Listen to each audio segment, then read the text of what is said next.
Okay, അതൊരു പ്രധാനപ്പെട്ട പോയിന്റാണ്. ഞാൻ ഒന്ന് വരാം ശ്രീ ശിവൻകുട്ടിയിൽ ചോദിച്ചിട്ട് വരാം. ശ്രീ ശിവൻകുട്ടി, ശ്രീ അനിൽകുമാർ അതിനെ വിശദീകരിക്കുന്നത് നിങ്ങൾക്ക് കിട്ടിയിരിക്കുന്നത് അവസരവാദികളെയാണ്, അനുഭവിച്ചോ എന്നാണ്. അല്ല അരുണെ, ഞാനൊരു കാര്യം മിസ്റ്റർ അനിൽകുമാറിനോട് ചോദിച്ചോട്ടെ. ഈ 42 വർഷക്കാലം മാർക്സിസ്റ്റ് പാർട്ടിയുടെ വിവിധ ചുമതലകൾ വഹിച്ച മധു മുല്ലശ്ശേരി അവസരവാദിയാണോ എന്ന് കണ്ടുപിടിക്കാൻ കഴിയാത്ത ഒരു പാർട്ടിയായി CPM അധപ്പതിച്ചിരിക്കുകയല്ലേ? അപ്പോൾ അങ്ങനെയല്ലേ വിലയിരുത്തേണ്ടത്? ഒരു പാർട്ടി പ്രവർത്തകനെ അയാൾ അവസരവാദിയാണോ പാർട്ടി പ്രവർത്തകനാണോ എന്ന് പഠിക്കുവാൻ ആ പാർട്ടിയുടെ നേതാക്കന്മാർക്ക് കഴിഞ്ഞില്ലെങ്കിൽ സമാധാനം പറയേണ്ടത് അവരല്ലേ? ആദ്യം അവർ അതിന് മറുപടി പറയട്ടെ. അതൊരു ചോദ്യമാണ്. മുല്ലശ്ശേരി അതൊരു പ്രധാനപ്പെട്ട ചോദ്യമാണ്. ഇന്നലെ ഈ ഒരു നേതാവിനെ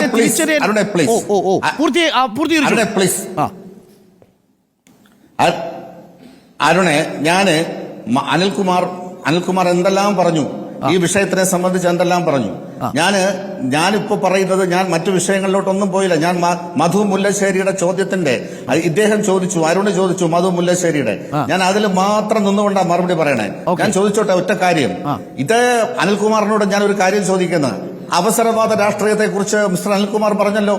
ഞാൻ ചോദിക്കട്ടെ, ലോക്സഭാ തെരഞ്ഞെടുപ്പിൽ ഞങ്ങളുടെ പ്രിയങ്കരനായിട്ടുള്ള നേതാവ് ശ്രീ വി മുരളീധരൻ മത്സരിക്കുന്ന സമയത്ത് ആറ്റിങ്ങൽ മുനിസിപ്പാലിറ്റിയിൽ നിന്ന് 2 കൌൺസിലർമാരെ മാർക്സിസ്റ്റ് പാർട്ടിയുടെ ജില്ലാ സെക്രട്ടറി ആയിട്ടുള്ള ജോയി പർച്ചേസ് ചെയ്തു. നിങ്ങൾക്കറിയോ? അവരെ പാർട്ടിയിൽ നിന്ന് നിരവധി വാഗ്ദാനങ്ങൾ കൊടുത്ത് അവരെ മോഹിപ്പിച്ച് പാർട്ടിയിൽ നിന്ന് തട്ടിക്കൊണ്ടുപോയ നേതാക്കന്മാരാണ് ഈ പറയുന്ന അവസരവാദത്തെ കുറിച്ച് ഇവിടെ പ്രസംഗിക്കുന്നത്. നിങ്ങൾക്കറിയോ?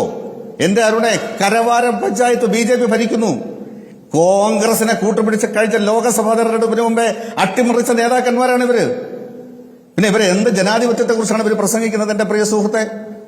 അതുകൊണ്ട് ഞാൻ ചോദിച്ചോട്ടെ, അനിൽകുമാർ പറഞ്ഞല്ലോ, എങ്കിൽ കൊഴിഞ്ഞാൻ പറയലെ സംഭവം എന്താ? കൊഴിഞ്ഞാൻ പറയലെ സംഭവം ആരാ? ഞങ്ങളാണ്. ഞങ്ങളല്ലല്ലോ കൊഴിഞ്ഞാൻ പറ സംഭവത്തിന്റെ ഉത്തരവാദികൾ. CPMന്റെ നേതാക്കന്മാരാണല്ലോ. ശിവൻകുട്ടി അല്ല, അങ്ങനെയല്ലോ. അരുണെ അങ്ങനെയല്ല.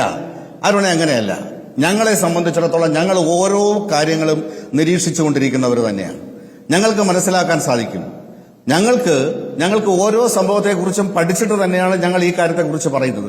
ഞങ്ങൾക്കറിയാം, തിരുവനന്തപുരം ജില്ലയിൽ ഓരോ സംഭവത്തെക്കുറിച്ച് ഞങ്ങൾക്കറിയാം.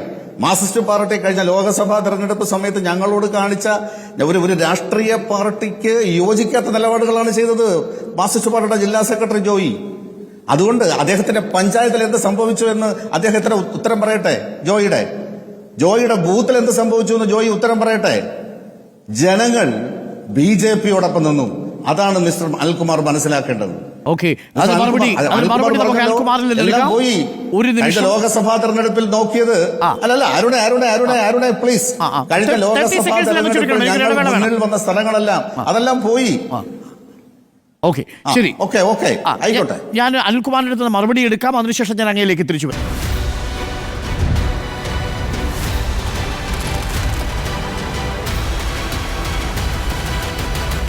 Debate with Dr. Arun Kumar.